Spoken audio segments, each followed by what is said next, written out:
Yeah. So yeah, let's get into it, man. Basically, man, like a lot of y'all who hear Chris be like, man, like this dude came out of nowhere. Right. Well, you're absolutely wrong. Right. You know what I mean? I started my label in Memphis called Rap Hustlaz back in 2001. Right. I've been coming to New York selling beats. I actually sold my first beat in this building to Dino Del Valle. Actually, I sold it by accident. I had my own label, which was called Diamond Cut Entertainment, that I started in '98. Did that for like 3 years and was trying to shop one of my groups up here. And Dino didn't like the Dino Del Valle is the guy that signed Cash Money to their deal up here at Universal. Okay, right. So he didn't like the music that I was making with my brothers group, you know what I mean, that I was the CEO of that label. I had signed my own brothers. And but I was like, before I left the meeting, I was like, yo, I had a tape. I said, man, yo, just put this in. Right. He put the tape in, and the man was like, this is crazy, what is this? I'm like, it's a beat. I was going to rap to him on the joint. Right. But what happened was, he was like, I want the beat. And I had never sold a beat to the time. Like, what do you mean you want the beat? I want the beat from my artist. Okay, I said, how much you give me for the beat? He was like, I give you $5,000 for the beat.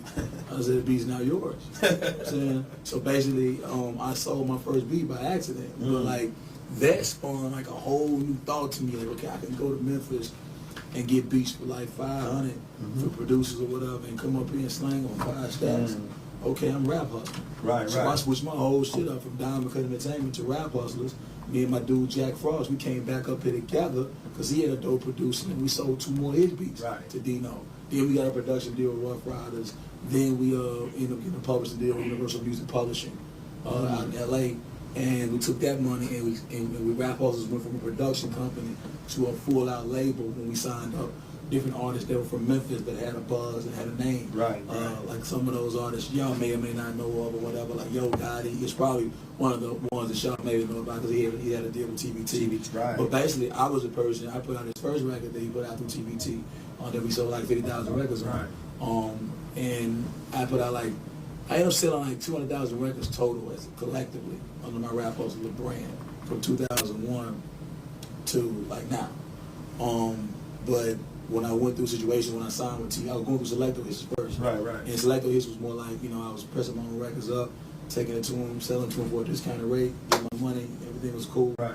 It was a situation where I guess I was growing too fast as a company, and I decided to go ahead and go with TVT. I feel like I could get more exposure for my artists and stuff like that. Now when TVT was, New York really wasn't really messing with the South thing. Right. Like then, but TVT was already doing the Lil Jon and all that or whatever. So I'm like, all right, well, they kind of see the vision. So I went over there and got the same deal that Master P had got with Priority, which I got 75% of the profits. They got 25% of the profits. Right. So that, in this case, was an unprecedented deal for me. But was that, excuse me, not to cut you off, what TVT, was that as an artist or was it? Nah, that was his Rap Hustlaz, my label. Right. Putting out groups. Right, okay. That I would produce. Okay. And I would feature on their records. I would do the same things, say like a Puff Daddy would do, or Swiss Beats. Of course, like right. You get on the hooks or whatever, he rap, he got his own little bass going up, he'll produce the songs too. So that's what I was doing. And but I was a CEO as well, so people knew me because every record that I put out on other artists, such as Yo Gotti, I would be on the hook and I would rap, I would put a verse on there or whatever and kind of cross market myself. I had rap buses, tour buses, and rap Hummers that I would cross market, rap my group and myself. Right. My Rap Hustlaz, I would market my label, to brand my label, but also brand Kia Shine as artist too. But I was a CEO, so that's really was how I developed my base. Even inside their projects, I would put my mixtapes inside of them. Okay, you know what I mean, so that like if you all say Lil Chat, I put a Lil Chat album out, and I put my mixtape inside of it. You see what I'm saying? So her base would be exposed to Kim for the Kia Shine. You see what I'm saying? Gotti CD, I put the one I put out through TVT that sold 50,000. I put a DVD with that. You know what I'm saying? So that base was exposed to Kia Shine. Brandon. So I was branding myself. But what things kind of fell apart is when TVT didn't pay me for none of the records that I put out and released. And that, in turn, caused, me to like, I was very heavily invested into the projects that I was putting out through TVT because I was pressing them up. I was, doing everything from the pressing to the production. I didn't get any advance from TVT. Right. So my thing was like, it was like I invested this money into these projects and promoting them as well, but they were just distributing. So therefore, I was like, say if I put 100 or 200 into a project or 150,000 into a project, and you expecting to get 50,000 sales from that project, whatever. That's what I projected at $7.50 a unit, even minus returns. You would be looking at $5 a unit. Right. So you're looking at 50,000 times $5. You know what I mean? That's 20 grand. I mean, basically. So it's just one project. I put another Skinny Pimp project out through Yo Gotti. I put another Skinny Pimp project, which is another artist from Memphis, out through TVT as well, and that project did 50,000 too. Right. So I ended up doing 2 projects through TVT. Both of those projects did 50,000 a piece. That's 100,000.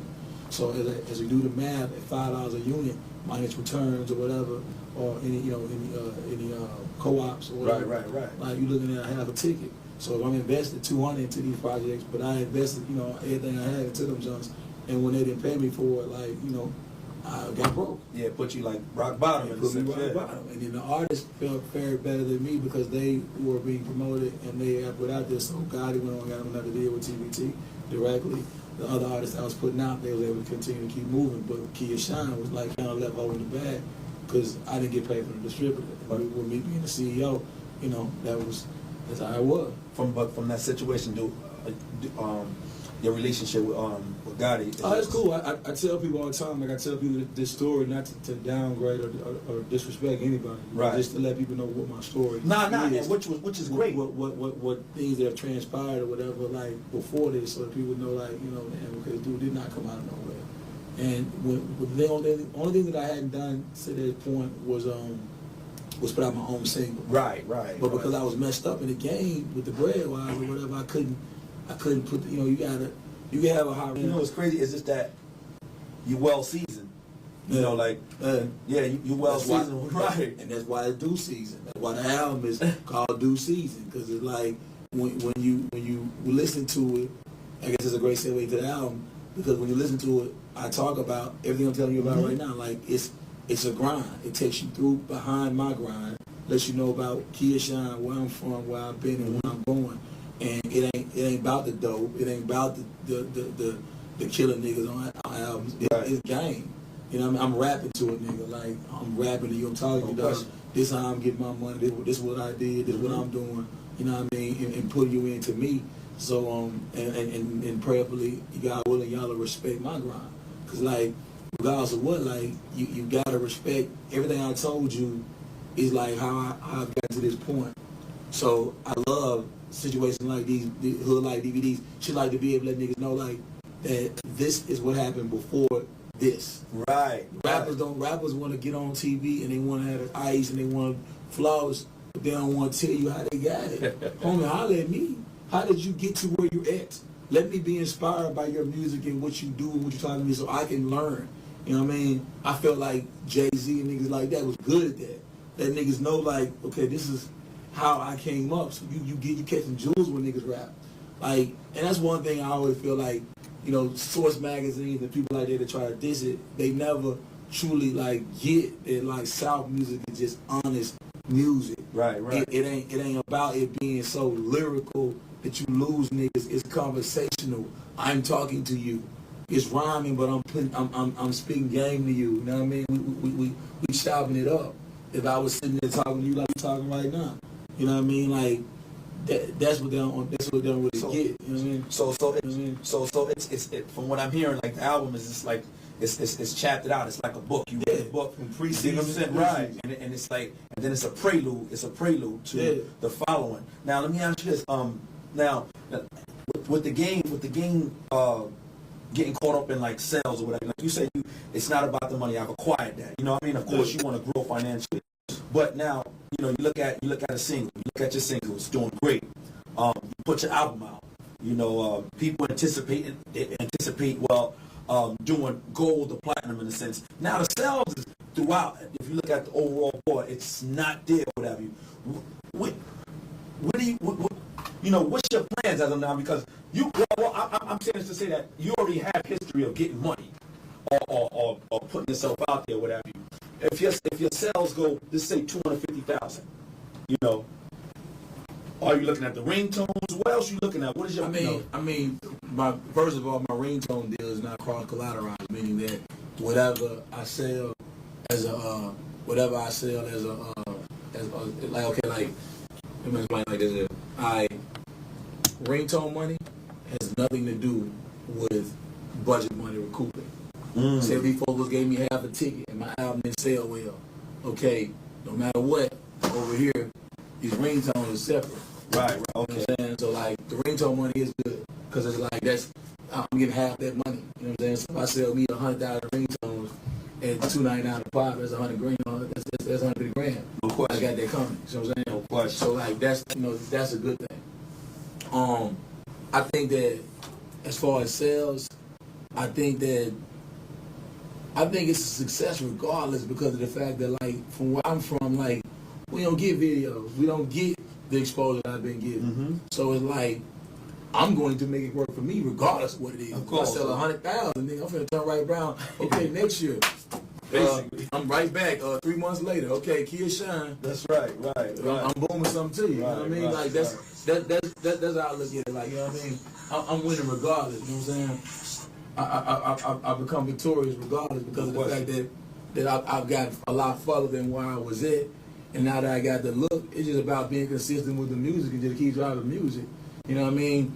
If I had to go back today and say, all right, well, I'm going back independent, but guess what? A lot more retailers know me now. You know what I mean? So I'm gonna sell a lot more records on my own now. So basically, you see it in the sense of opening up a wealth of doors as well as exposing where you from. Because if you look, you say Memphis actually, you got the vets from there, the OGs from there. Man. You got you see Penny Hardaway. That's right. So I'm just saying, like you'll be that second or maybe third chapter of what's like the thing about it is, no matter what, your hometown, man. That's right. Your hometown gotta have your back. That's right. So if I'm that dude there and down south, like regardless of what, because like something's out of my hand. I can't. Like, I don't get the same push Akon get. Right. I don't get the same push Lil Wayne get. Right. You know what I mean? I get what Kia Shine can get. That's right. I think it's better that way now. You know what I mean? But definitely the beast has been a boom. You know what I mean? I just did a deal with Violator Management with Chris Lighty. So, I'm gonna boom beats over there. You know what I mean? I'm finna sell these Traffic Jam, these shoes. You know what I mean? TrafficJams.com. I'm about to sell them. I'm doing that. Hold up. You said you trap these shoes. They're called Traffic Jams right here. When people see them, they stop. These are on my own. We customize these right here, and we do them on my MySpace right now. But who customizes it? My company. Yeah? Traffic Jams. Your company? Yes. So we customize the shoes and we sell them off the MySpace for like $350 a pop. And now we're gonna get I've copyrighted the name Traffic Jams. So therefore I'm licensing, doing a licensing deal right now. Like with either Reebok or Nike, somebody gonna get my own shoe. You know what I'm saying? So like I'm gonna do that. And then I got the movie, 2-season movie coming. But definitely the shoes, the clothes, and the denim line coming. Yeah. You know what I'm saying? I mean, it makes perfect sense. I'm making a song called Crispy and people are digging about clothes and all that. Like, I think rappers are good at taking them out of the fresh. People look at rappers to tell them what's fresh, what's hot, of course. what's, whatever, or to confirm what's hot and what's cool. And it's like, that's what I do with my music. So if I'm a dapper rapper, as I always say, you might well have a clothing line to come with it. So we'll do the jean line, the denim line is coming, the clothes is coming, the shoes are already being sold. The label is gonna be crazy. I'm gonna drop 4 projects next year, one a quarter. The DVDs is dropping. The Kush DVD and mixtape is coming like but it's fall. Just various things, man. You know what I mean, to keep that bread going. Clothing stores I'm opening up in Memphis. The studio I'm opening up in Memphis. You know what I mean? Just things, other businesses. You know what I mean? I'm gonna diversify. You know what I mean? You finished, man. Shit, man. And we're doing real estate. You are a walking business. Exactly. You know what I mean? You gotta love it, man. I respect that, man. Thank you, man. This was a nutritional. That's all I wanted to do. Nutritional interview, man. It wasn't, right to the point, get to your album. You gave him history, and I set it up that way. But I set it up that way because it was needed. I knew that I was coming to somebody that had a wealth of knowledge behind him, or whatever. And wasn't afraid to, explore a host of things. And plus, it's promotional aspect. Listen, hit me up at myspace.com /Kia Shine, KIASHINE, and my MySpace is like a hub for all the things I got going on. So you go there, it'll link you to other stuff and all that or whatever. That's what it is, man. Pick the album up. It's good music. It's more than just one song on it that's banging. I promise you that. The Wild single is better than Crispy, if you ask me. But, it's good music. And, just be blessed, man. Y'all just be blessed. And those of y'all who out there that's just trying to get this music going, man, get your BDSs up on it. That's the only language these labels understand. BDS, media base. Get your records registered and get the records on the radio, man. And that's all that. I'm the hottest rapper and all that, yeah, whatever. Only languages these people understand is the BDSs. So in the media base spins, okay? So get that record popping, take some ringtones. They're about to stop making CDs. Understand that, you know what I mean? The whole game is different than what it used to be. People don't even go to stores no more. You know what I mean? So like, you gotta get it another way. You know what I mean? So just, I'm telling y'all the real what it is, 100 behind the grind. There's not no fake. Nothing. This is the real talk, the real life conversation. Coming from somebody that's actually doing it. I'm trying to tell y'all so y'all can have more knowledge on what the business is, man. And because our people fail to lack of knowledge, man. So as long as you got the knowledge, you can at least know what to do with it. You know what I mean? And we're gonna continue the same grind different day. Don't take a day off. You want to pay out. I love to hit these drops, baby. Listen. Yeah, to get all these drops. Yeah. DVD. So that's Crackdvd. All right, you ready? I can't vote. Let me straighten my dread so let me get crispy. Hey, what up? This is Ken Folk, Kia John, and I make that kush, I make that meth, I make that crack music as well. And when I'm not making the crack music, I'm probably watching, you know what I mean, Crackdvd, Crack 3, y'all know what it is, man. Hey, these guys, they on their grind hood life, man. You gotta respect their grind, man. You know what I mean? So I'm gonna just stop talking to y'all, homie.